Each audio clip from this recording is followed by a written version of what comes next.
他来干啥？没说。哼，莫非还惦记着吴家大当家的位置？这吴家东院的没有了，还有啥吴家大当家的啊？哎，他要是管你借钱，你可千万别答应他。反正我就在这儿，你要是拿不准，就出来问我。好。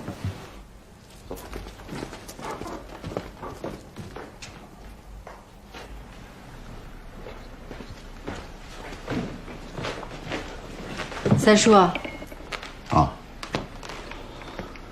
周阳啊，我劝你死了这个心吧。就算我同意，我二哥和四弟也一定不会同意。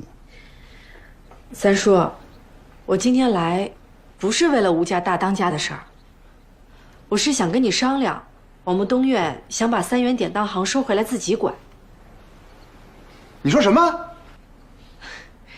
东院占股70%，照理说就应该我们东院自己打理，但以前东院生意太多，照看不过来，所以委托给了三叔。但现在东院也没什么生意了，所以就不劳烦三叔了。我等，谁跟你说东院占股70%？你、二叔还有我爹，当初开办的时候，那白纸黑字上都写着呢，还盖了示意堂大印呢。难道三叔忘了？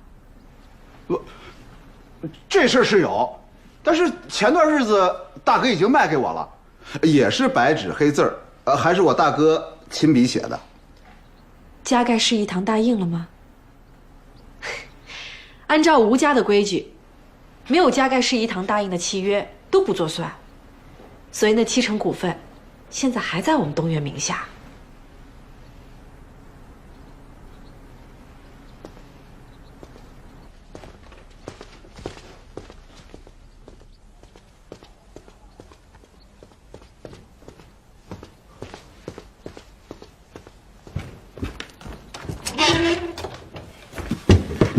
跟周莹谈完了，哎，他来做什么呀？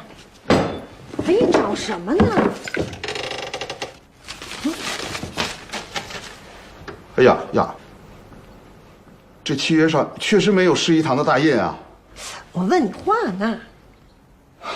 周莹说了，这张契约不算数，那70%股份还归东院。他说3元典当行要收回去，要自己打理。凭什么不算数啊？你大哥签字画押了，怎么能轻易反悔啊？但是按照我太爷爷定下的规矩，兄弟间的所有契约往来必须加盖示意堂的印才算数。夫人，你看，这上面就少这个印啊。还真有这规矩啊3元典当行还得归东院。那可不行。这几年你干一样赔一样，咱们就指着这典当行挣点钱，要是还给东院，我们吃什么？可这是老规矩啊。你就说你不知道，那能行啊？反正你就一口咬死，你大哥签字画押了，不能改了。哦。哦。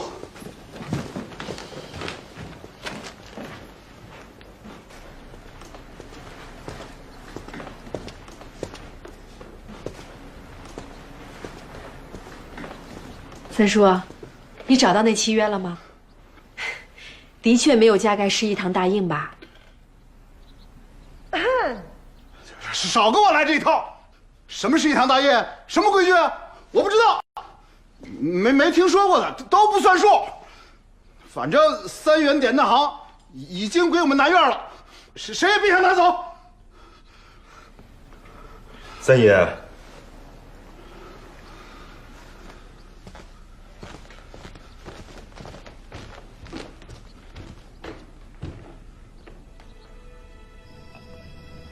安胎的，快趁热喝了啊！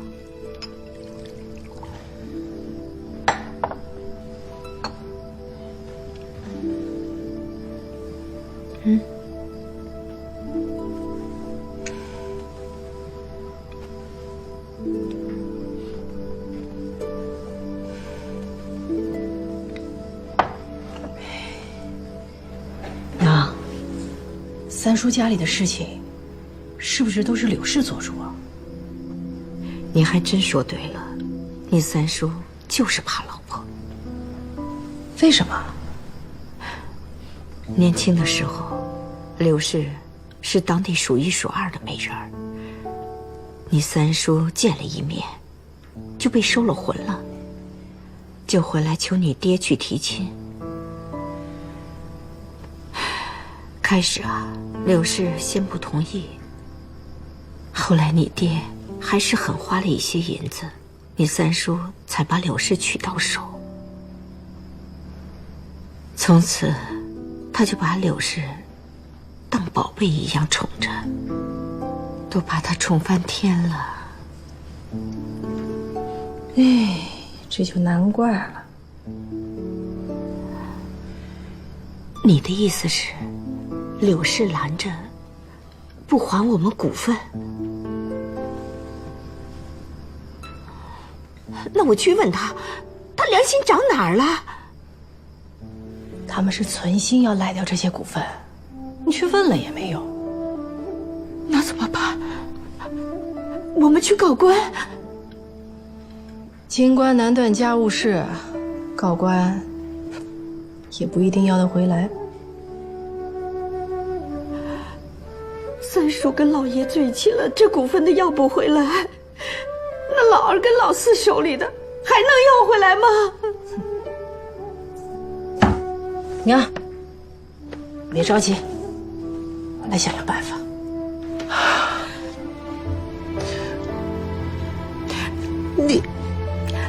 你这是什么姿势？啊？你给我好好坐着。娘，我这样蹲着舒服，比坐着舒服。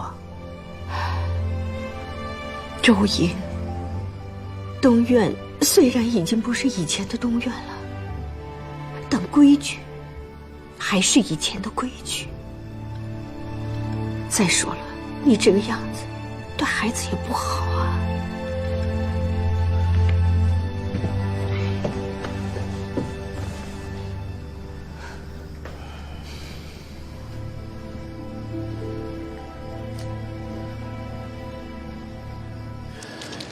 这以前大哥就说过，这笔账一笔勾销，我就觉着不妥。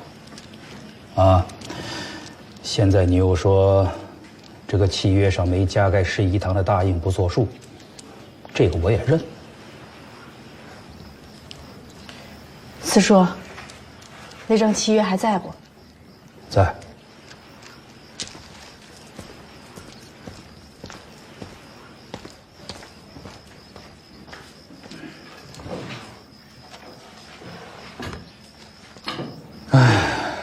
中央，你放心啊，这5000两银子呢，四叔绝不会赖账。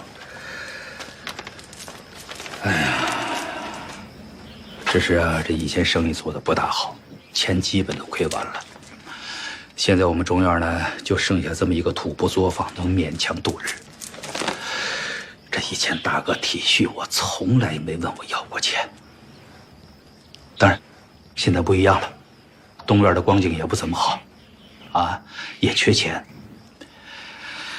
哎，这样吧，我们商量一下啊，以后我们中院每年还你100两银子，你看如何？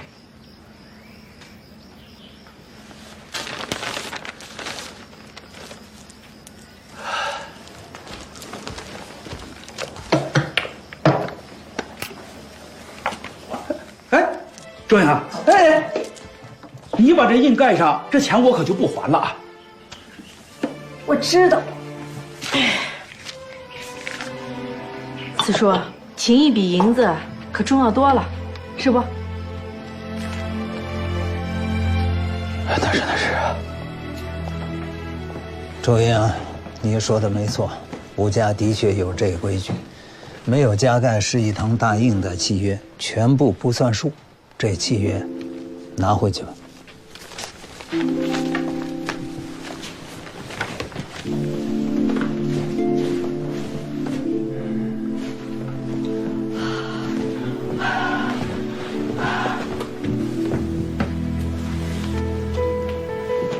你什么意思？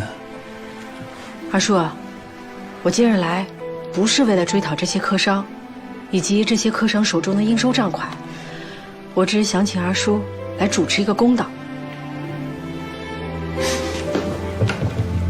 什么公道啊？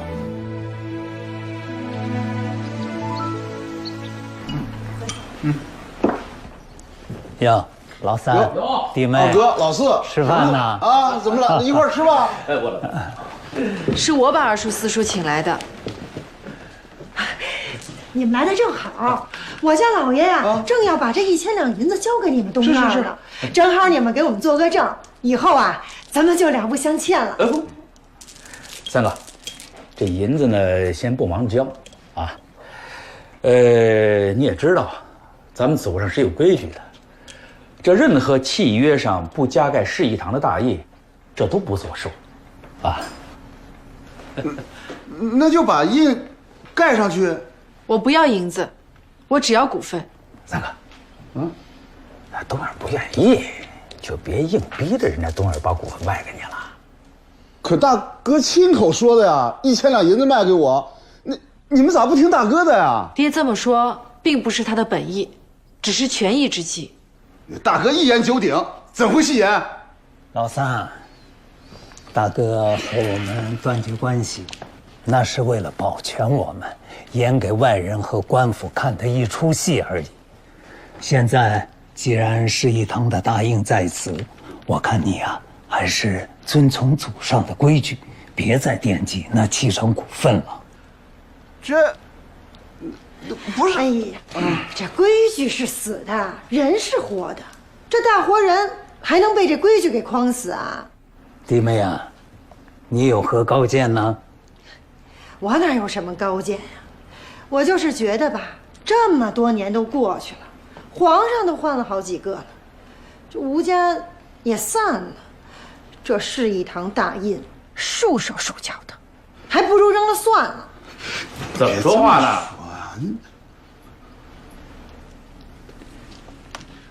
这示意堂的大印可是我们老吴家祖上留下来的，谁要是敢不遵，那就是叛祖逆宗。祖上定下的规矩，谁都不能改。那既然二哥四弟这么说，我也没啥说的。三叔，那我们约个时间交接吧。交接什么呀？三叔已经承认东院占股7成，那作为最大股东，我宣布，从下月起，3元典当行交回东院打理。这账目货品总得交接一下吧？我们南院啊，打理得好好的，我看没这个必要了吧？有这个必要。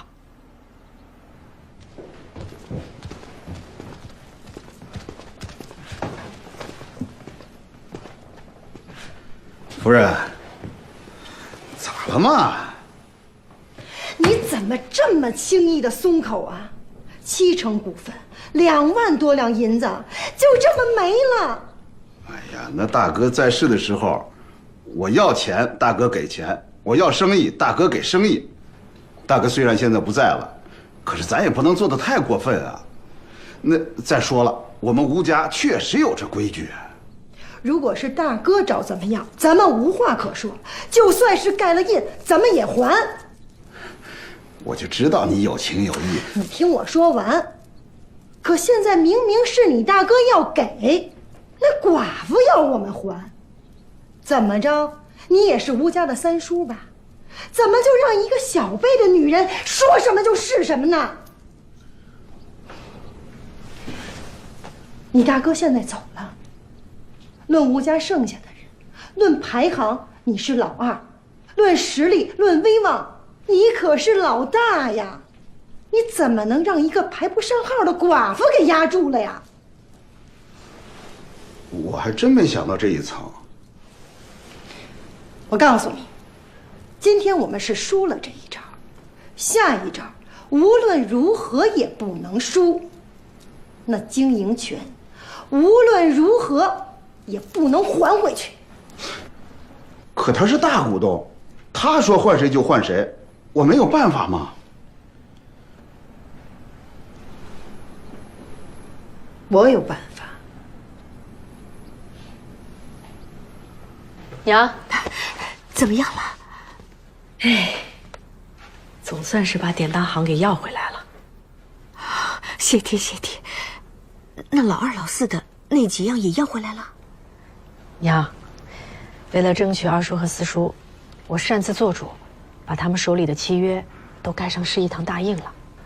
什么意思啊？都不要了吗？这可都是钱啊！二叔手里也就几个做布的客商，我们的商号都被没收了，要那客商来做甚？那还有应收的账款呢？我让王世军查过了，也就几千两银子。而四叔那边的欠款，你再怎么逼他，他也还不出来，还不如盖个章，通通一笔勾销，送他一个人情，他们才会心甘情愿的帮我把典当行要回来。老二老四也帮了忙，没他们帮忙说话，那三叔能轻易答应？话说回来，现在真正值钱的只有这典当行了。若经营的好，一年能赚上万两银子，到那时，我们东面的生计可就不愁了。但我听说了，典当行自打开启，每年分红最多也只有2000两银子。所以啊，我要回来自己干。你做？现在只有我啦。娘，你先歇着，我还要去跟王世军商量交接的事儿呢。哎，你也累了一天了，你也该歇一下了。千头万绪，不敢歇。那你千万要小心，记住，你可不是一个人了。放心吧，娘，我知道了啊。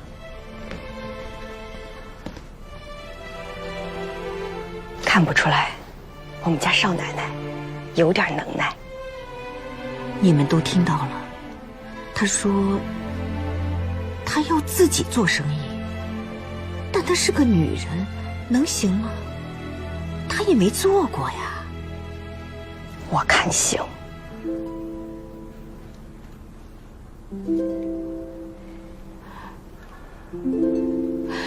如果一年真能挣个上万两银子，那我们娘儿仨，我们东院就不愁了。大嫂，你看，这是阿胶，这个呢是鹿茸，可名贵了。还有这个是人参，哎，虫草，你看，特别名贵的虫草。这么多？对呀，都是吴玉给你带的。我这趟出门啊，一路上都惦记着我大妈呢，看到好东西啊，就想着给我大妈买回来。这不知不觉的就买了一大堆。吴聘以前也是这样，去到哪儿都想着我。大妈，吴聘哥哥虽然不在了，但是我还在啊。以后，你就把我当成吴聘哥哥好不好？你需要什么你就跟我说，我去给你办。只要我有空，我就来陪你。好，哎，干脆你就认你大妈做干娘吧。那好呀，那以后我跟大妈就更亲近了。大嫂，你就认了这个儿子吧。夫人，少奶奶马上要过来了，要不跟少奶奶商量商量？那好，那好，请少奶奶。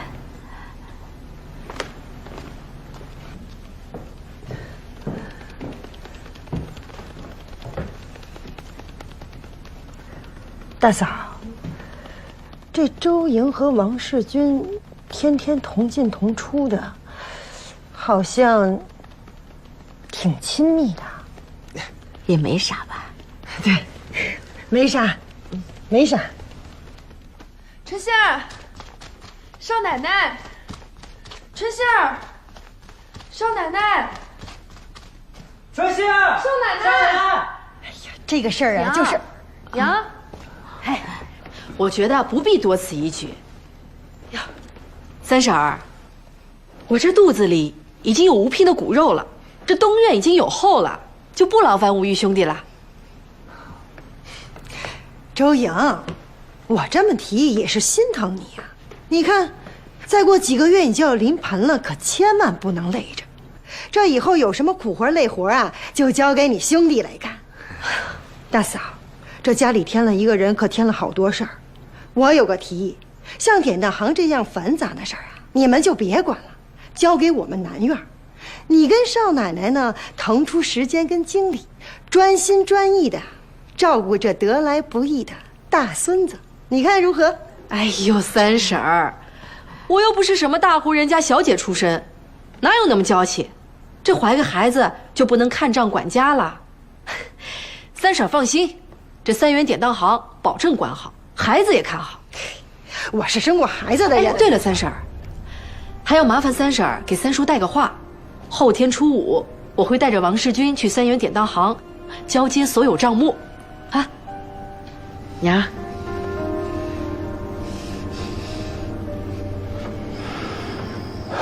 本来已经柳暗花明了，怎么又冒出一个周莹呢？是啊，正事都已经动心了，他就是不松口。可3元典当行要是收回去，咱们的摇钱树可就没了。实在不行，只能有老办法了。老办法？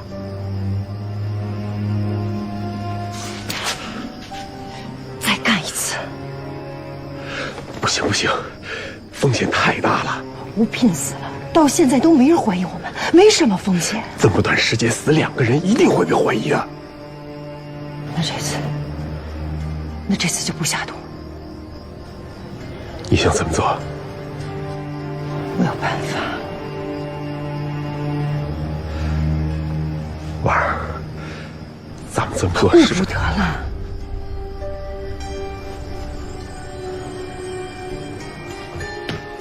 老爷，老爷。哦，来了。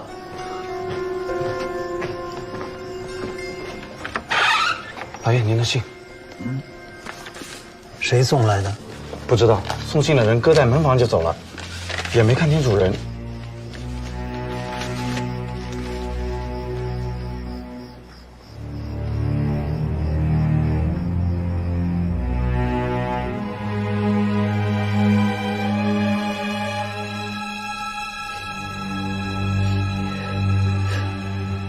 夫人，咋了？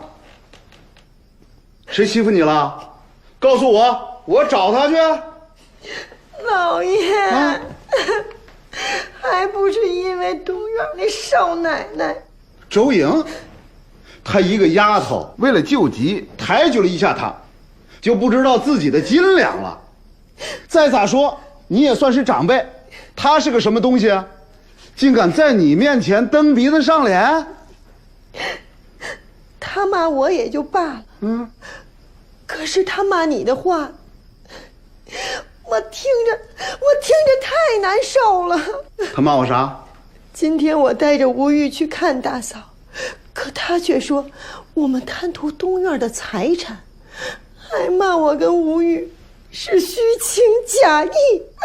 这个不知好歹的货，他东院已经山穷水尽了。我是念着和大哥过去的情谊，让你带着吴玉常去走动，在他眼里，咋就成了虚情假意了？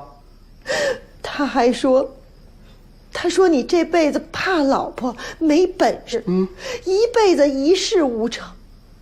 大哥是可怜你，才分给你点东西，才有了南院的1亩半分。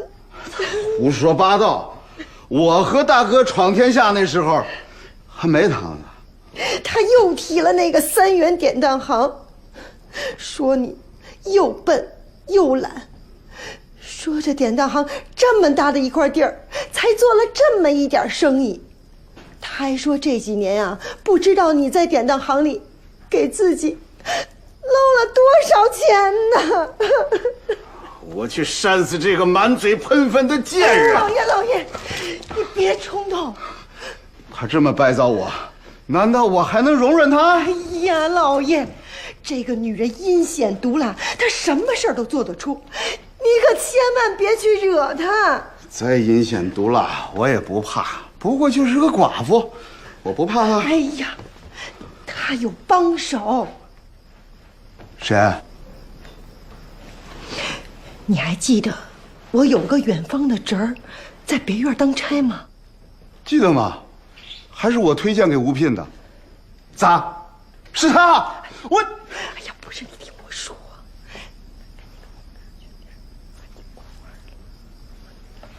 当真？宝来亲眼所见。我去杀了这个淫妇！哎呀，老爷，光凭宝来这点证词，谁信呢？你杀了他，你要把自己的身家性命也得赔进去。那就让他逍遥淫荡，继续败坏我们吴家。哎呀，对待这种女人，就得捉贼拿赃，捉奸拿双。咋拿？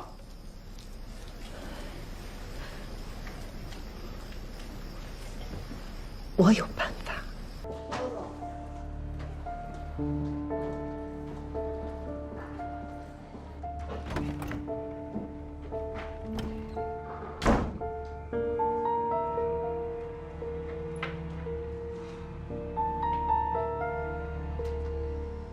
这是最终的定稿方案。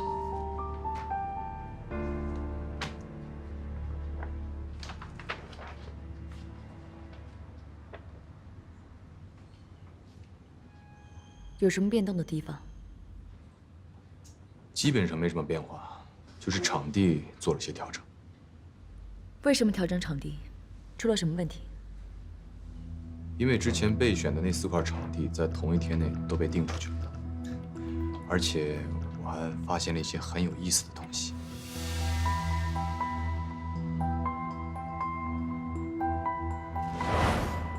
你让我查的事情，我都查好了。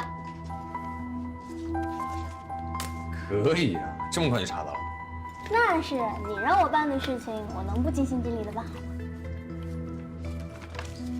结果跟你预测的差不多，抢在你们之前定下场地的4家公司几乎是同一时间注册的，法人有4个，并且都不是本地人。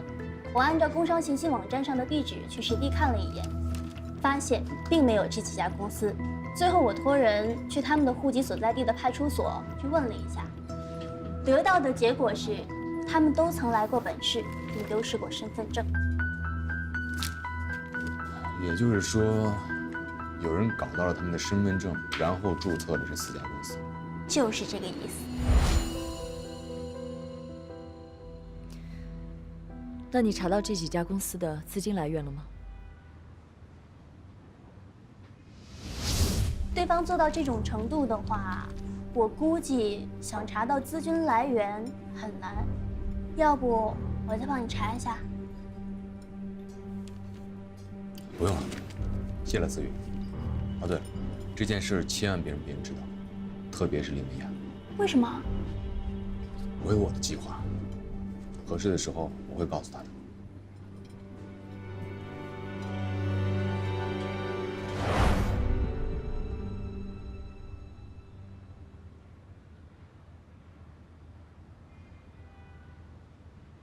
姐，到此为止吧。这件事公司没有人知道，我连林美雅都没有说。我不明白你的意思。姐，我做这些不是想跟你争什么，我只是想证明我可以。之前的事我可以不去追究了。发布会已经无法做到完美，现在我只能在现有的条件下尽量去完成。所以姐，我求你高抬贵手。哪怕你不把我当弟弟，我请你不要再做任何伤害公司利益的事了，好吗？你什么意思？之前什么事情？啊？我奉劝你，与其在我这里浪费时间，不如好好把你手头工作落实清楚。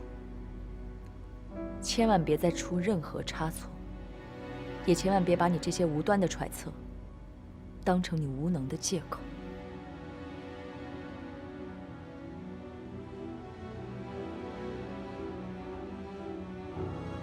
谢谢你的忠告，我会的。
我已经打电话确认过了，万国会议中心1号馆，确实在那天被订出去了。今天欧阳来我办公室找我，说他已经查到了抢订场地那4家空壳公司，言语中好像貌似已经知道了这件事情是我做的。就是他的猜测而已，放心吧，他再怎么查也查不到我们头上来。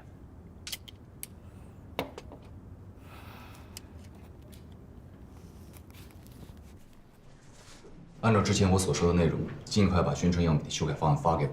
如果没有什么问题，就可以让印刷厂抓紧时间制作了。好的，欧总。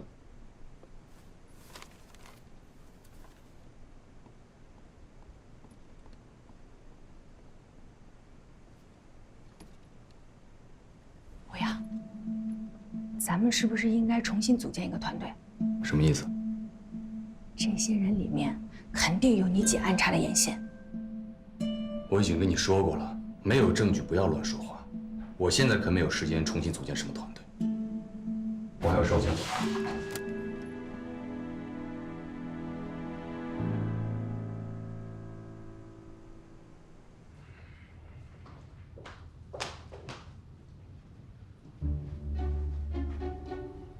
爸，您找我啊？我呀，刚刚收到一份国际快递，你知道上面写的什么吗？尊敬的徐洪山先生，我仅代表理工学院向您表示真诚的慰问，希望您早日康复。我也是刚知道，原来我生病住院了。爸，我错了，我不应该骗您。我就说嘛，这学院怎么就无缘无故的放了这么多天假啊？嘿嘿嘿嘿。所以啊，还有半年，你就要毕业了。不管你有多么重要的事情，也要把学业放在第一位，对吧？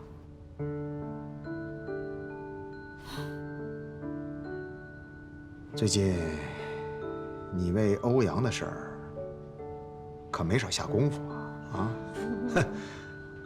我的公司都快成欧阳的后勤部了。都是朋友嘛，帮个忙而已。思雨啊，爸爸想跟你说，如果是你的，他一定会是你的；如果不是你的，就算是你天天守在身边，也不一定有用。明白我的意思吧？哦。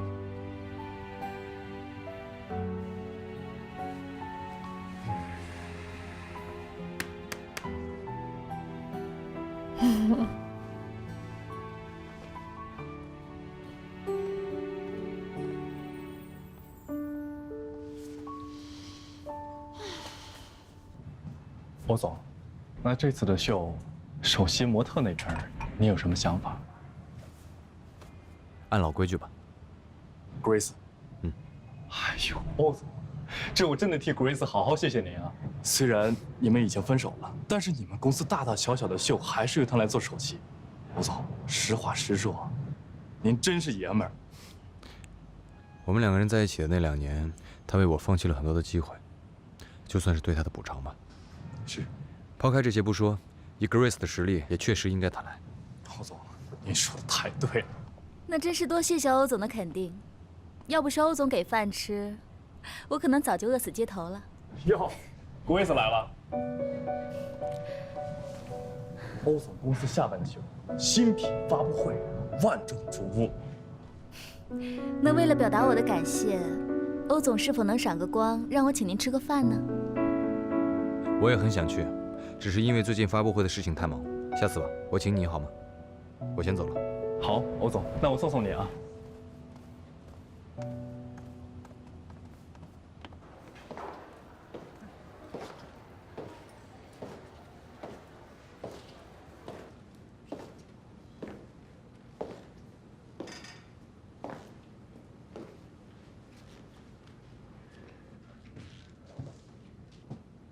欧总不在。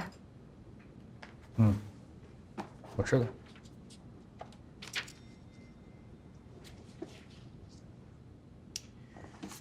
这还有3天就开发布会了，你怎么看起来好像没什么事儿干？跟你有什么关系？当然有关系了，这是公司的大事。而且发布会的成功与否，直接影响我们销售部的业绩。我今天看到欧阳在样品展示区，你怎么没跟着去？你今天很闲吗？怎么你桌上这些东西跟发布会一点关系都没有？怎么着，他不相信你？陈哲，你还有其他事情要说吗？咱们俩现在说说话都不行了，是吧？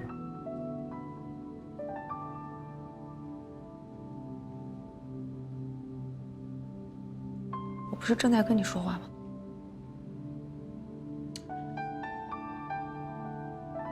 最近好吗？特别好。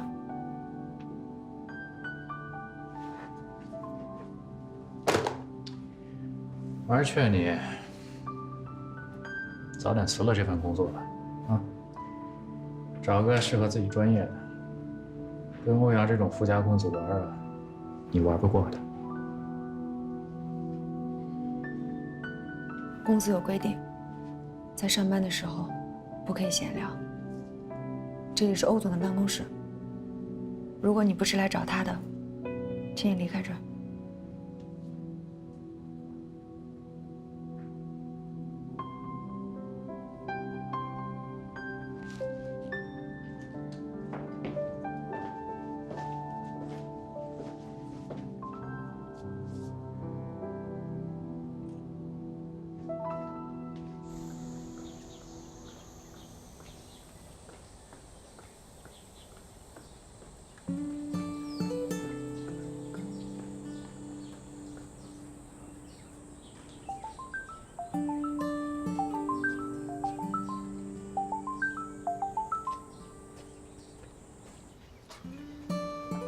喂，你在哪儿？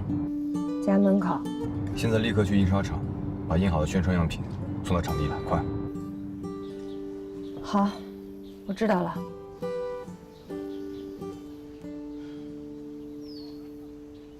下班去。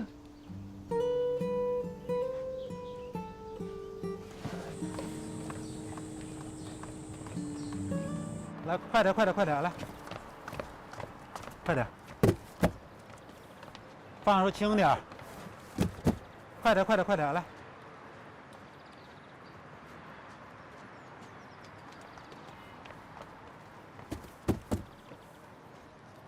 快点啊！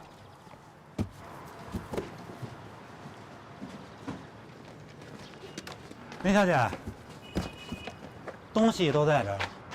你要看数量没问题，咱就装车了。数量没问题。装车，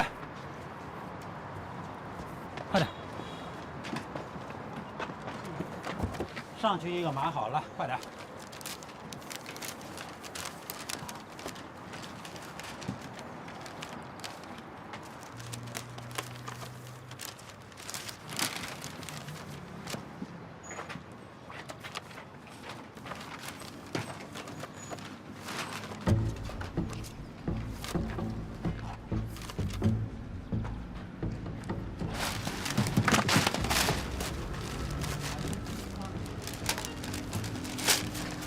等，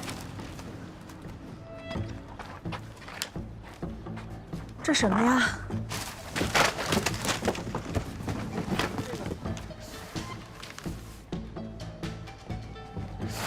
你给我印的这都是什么呀？别装了，别装了，都别装了！你下来，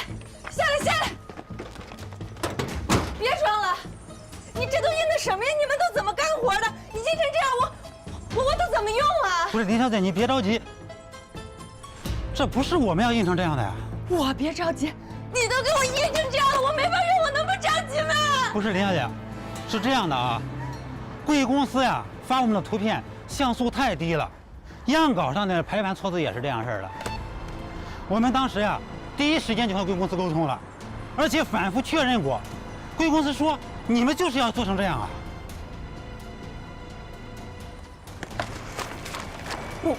我们公司就让你做成这样？你跟我开玩笑呢？做成这样能用吗？这个，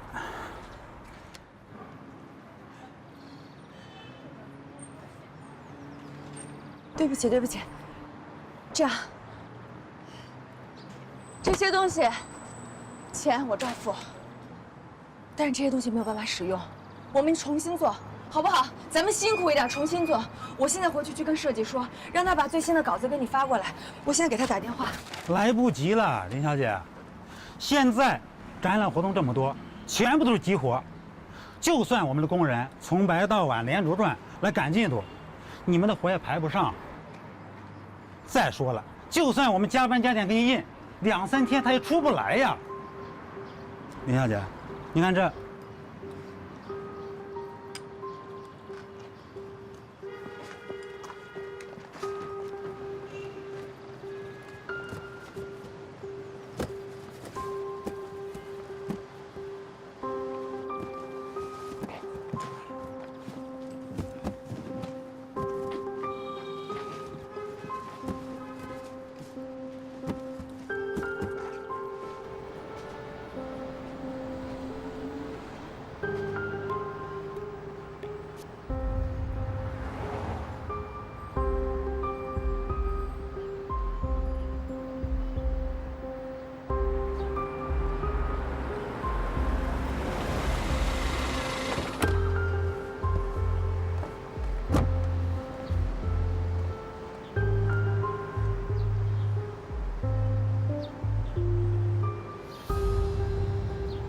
做出来的东西用不了。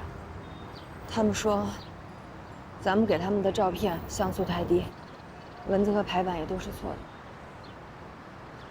他们还说，是咱们故意要做成这个样子，拿回去返工也来不及了。你怎么办？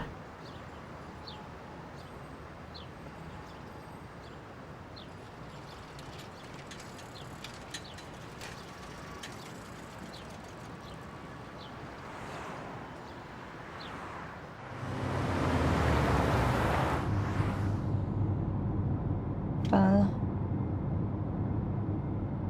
这回全完了。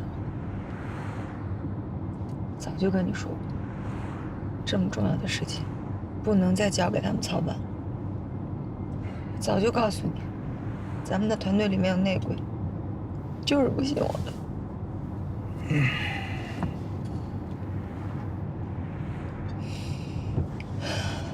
这回好了，让人家得逞了。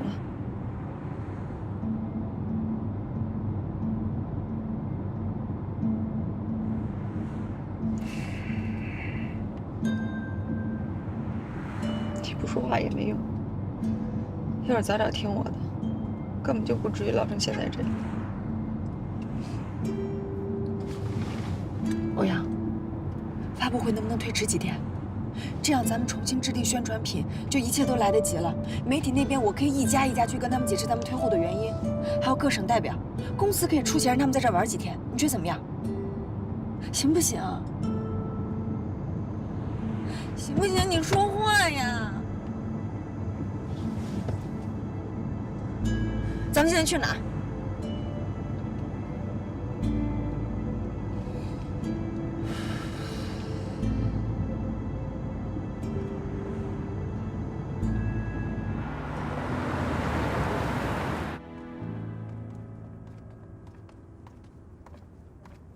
你带我来小黎叔的酒店干嘛？你小黎叔呢，觉得你最近太辛苦了，想请你吃个饭犒劳犒劳你。辛苦有什么用？辛苦不也没做出成绩吗？我是没什么心情吃饭，你要有心情吃的话，你自己去吃吧。哎，你要是不想吃呢，就找你的小黎叔当面去说，啊？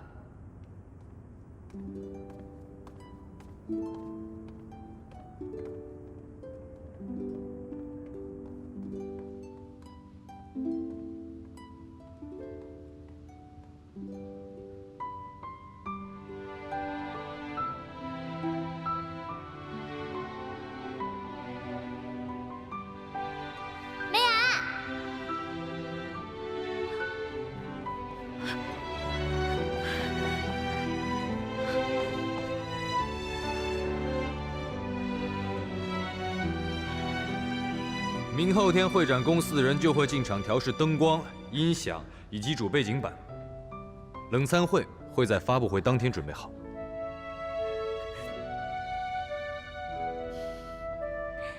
所以主会场我并没有定在万国会议中心，而是定在你小黎叔的酒店，就在这里。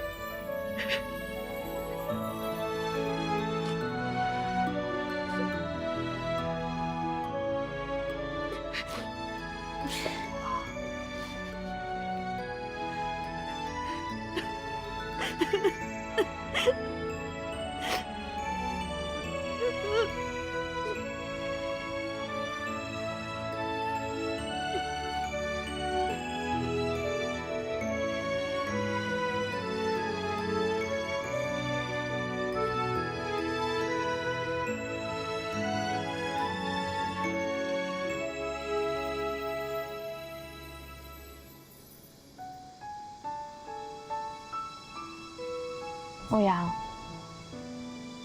那你到底有没有签下万国会议中心的场地啊？当然没有，那种地方连你都能看出来不好，我怎么可能会不知道？可是我明明已经看到万国会议中心的合同啦。合同是假的，我让思雨伪造了一份做做样子罢了。那你是什么时候决定在这儿办的呀？在酒店开业的头一天，他突然间过来找我，跟我诉苦，说他之前预定好的场地啊，突然间被人拿走了。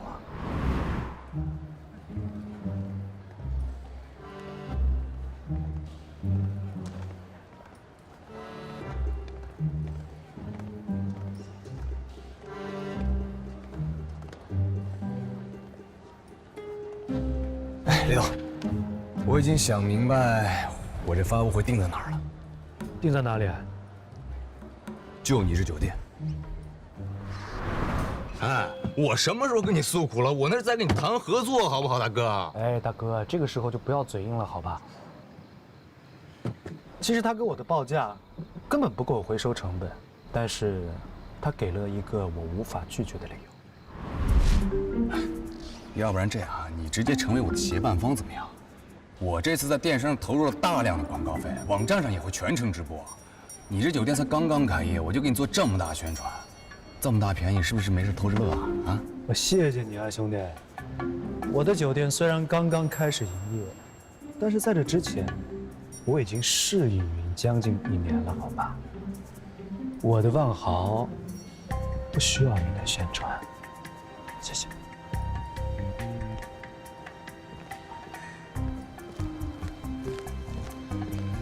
我的工作是最没技术含量的，每天欧阳会把方案中落实的部分发给我，让我帮他审核。为了避开你们团队中的内鬼，发布会当天的宣传品和图册都是我特意让我爸公司的设计部重新做的小样。对不起，梅雅，欧阳特意叮嘱过我，在事情没办成之前，千万不能告诉你。为什么不能告诉我？你知不知道我这段时间是怎么过来的？你也太不够意思了，我白替你担心了。好了，梅雅，你就别生气了。欧阳这么做也是为了制造一种假象，让那些躲在暗处的人真的认为欧阳已经破罐子破摔了。也别听思雨的，其实我就是为了好玩。好玩啊？没看出来欧阳，你那么爱玩啊？干嘛？你过来！别借卫生险啊！来，能追我吗？来呀！别跑！别过来！来，追不着我，追不着我！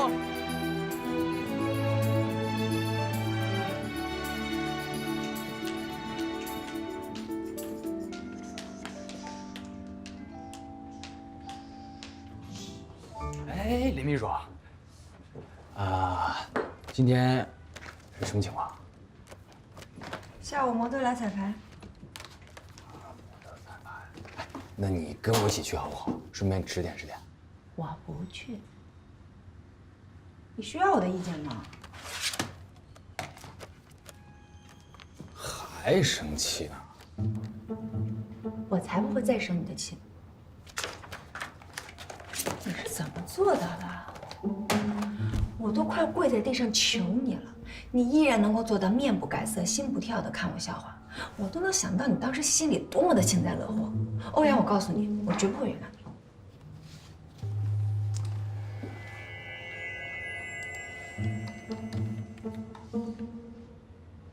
你。你干嘛呀？你还敢弹我？你给我过来！哎，你是。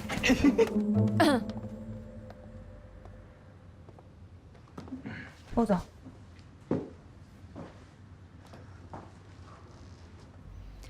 你跟我进来，我有话跟你说。就在这说呗，有什么话这不能说啊？不是见不得什么人啊。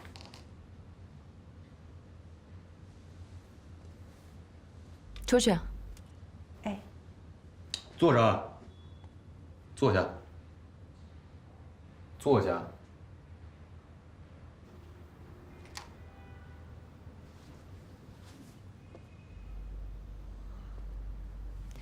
临时调整方案，更换活动场地，你经过我的同意和批准了吗？有这个必要吗？作为你的上级，我有监管权。还有，是谁允许黎氏集团作为协办方的？现在立刻把黎氏集团的名字从主板上给我撤下来。可是现在撤下来已经来不及了。这是你的问题。总之，在发布会当天，除了欧氏集团以外，不允许有任何单位和企业的名字。我再问你，你明明和会议中心签订了1号的会馆，你现在单方面违约，和黎东合作，你资金从哪来的？没有能力在预算之内完成，就自掏腰包，这就是你想让我看到你的能力吗？可是怎么办呢？我就是按照原本的预算做的，我就是1分钱都没花。是吗？会议中心你付的是全款，你哪来的钱给黎东？我压根儿就没跟万国签合同。你说什么？所有的一切，只是我让他们配合我演的一出戏。啊，对了，还有件事可能你还不知道。万国会议中心因为甲醛严重超标，所以今年可能不会对外开放。还有一件事我特别不明白，我给你的报告里面根本没有写明白发布会的场地和具体区域。你是怎么知道是在1号馆的？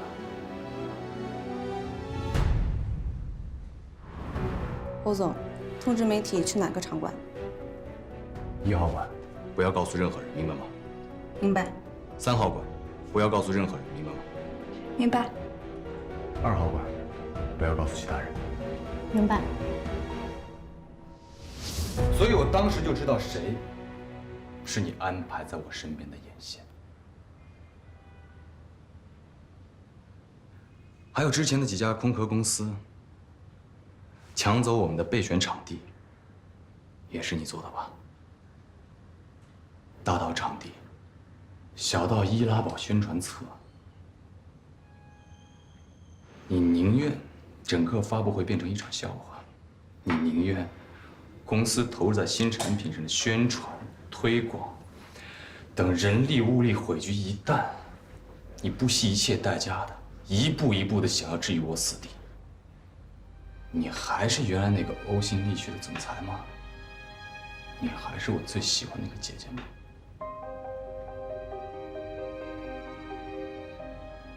我就这么爱你的妍啊！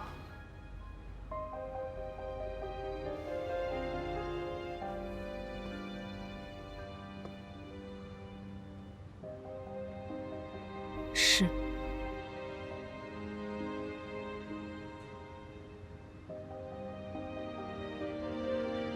我为公司付出了这么多，我得到了什么？什么都没有。最后我也是抵不过亲情血脉，我算什么呀？我在欧长林眼里，只不过是一块为了扶你上位的垫脚石。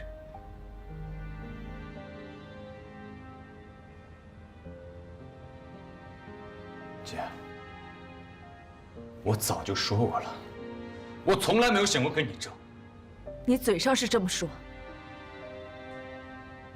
那你为什么回来？啊？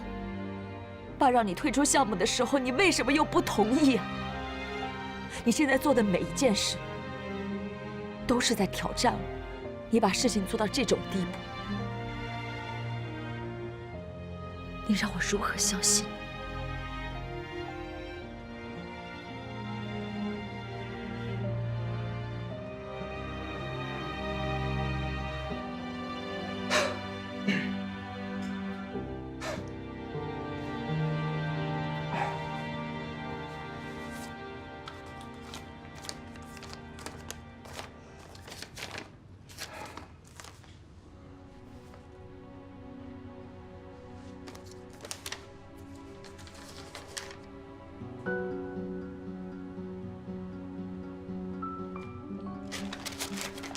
你不会连这个人都不认识吧？前2天，万国会议中心的负责人告诉我，有人向他打探了19号当天1号馆的租赁情况。然后，我通过电话号码查到了是一家餐厅前台的座机。然后我又根据通话的时间调出了监控视频。你的人暗中操纵了整个发布会，但是像他这样的一个身世背景的小人物，怎么可能会有那么多钱呢？怎么可能会定下4块场地呢？所以我有理由怀疑，他受雇于某位欧氏集团高层，暗中进行一切商业破坏活动。我现在就可以把他赶出公司，并且指控他侵犯商业秘密罪。姐，你觉得呢？从之前几件事你对他的态度，我就觉得你们的关系不一般。但是我想了想，高层嘛，谁还没几个心腹呢？毕竟有些事情你又不能亲自去做，对吧，姐？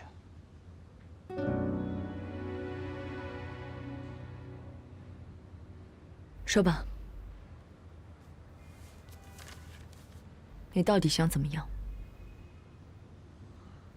我不想怎么样，这件事特简单，我不会追究这些人的责任，只要他们不再损害公司的利益。但是我有一个条件，黎氏集团必须成为这次活动的协办方，否则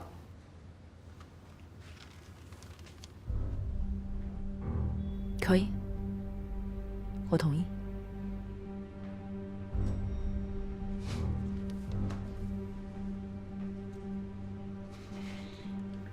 姐，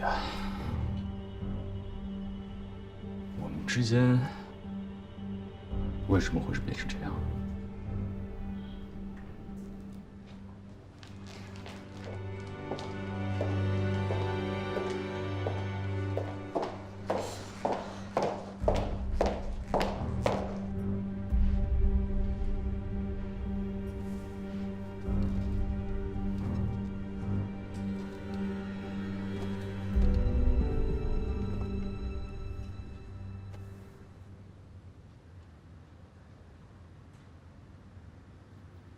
哎，你没事吧？没事。真的没事？没事。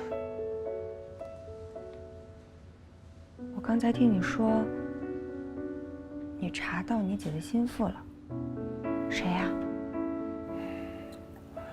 是我姐手底下一个人，你不认识。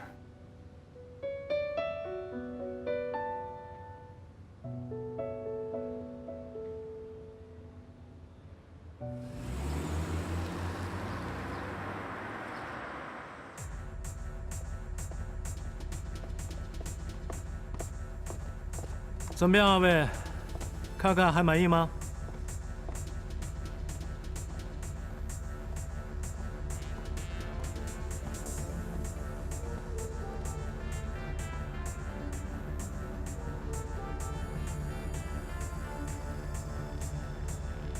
李东啊，为了履行我对你的承诺，我跟我姐这次算是彻底摊牌了。哎，少跟我在这卖好啊！我不受。我要告诉你一点，这件事情是我在帮助你，不是你在帮助我。还要记住了，你和欧瑞之间的事情，少把我扯进来，跟我没关系，记住了。我觉得小丽叔说的对，这一次幸亏有小丽叔帮忙，要不然的话，我们的发布会怎么可以这么顺利？不过小丽叔，欧阳他也挺不容易的，我听到了他跟他姐姐的对话，他算是不遗余力了。是吗？哎，走，视察一下。欧阳，好久不见。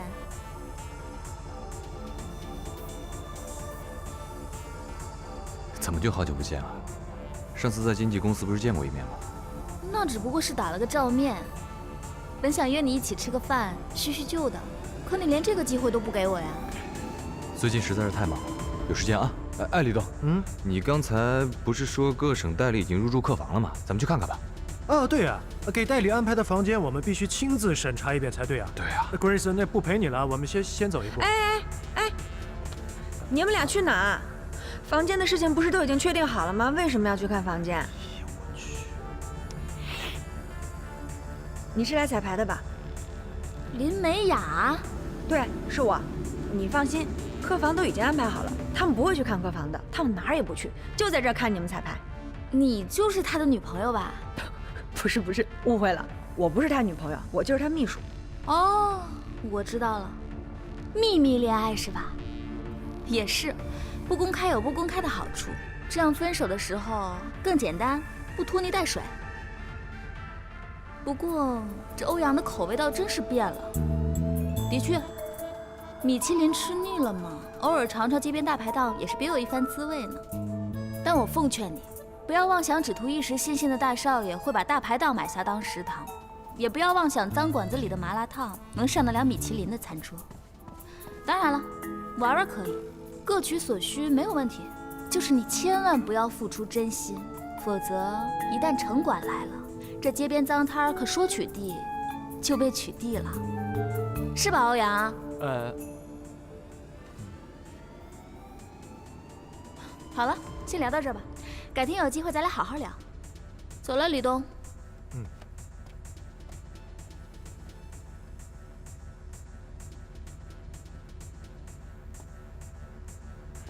他嘚吧嘚吧念散文呢，他跟我说那么多干嘛？我们家大排档怎么了？Grace， 欧阳曾经的女朋友。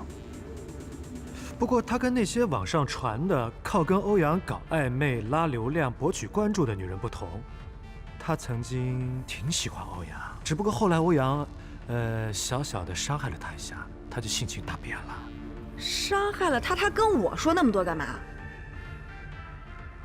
我算是看出来了，我这个挡箭牌不光是来挡李薇薇的，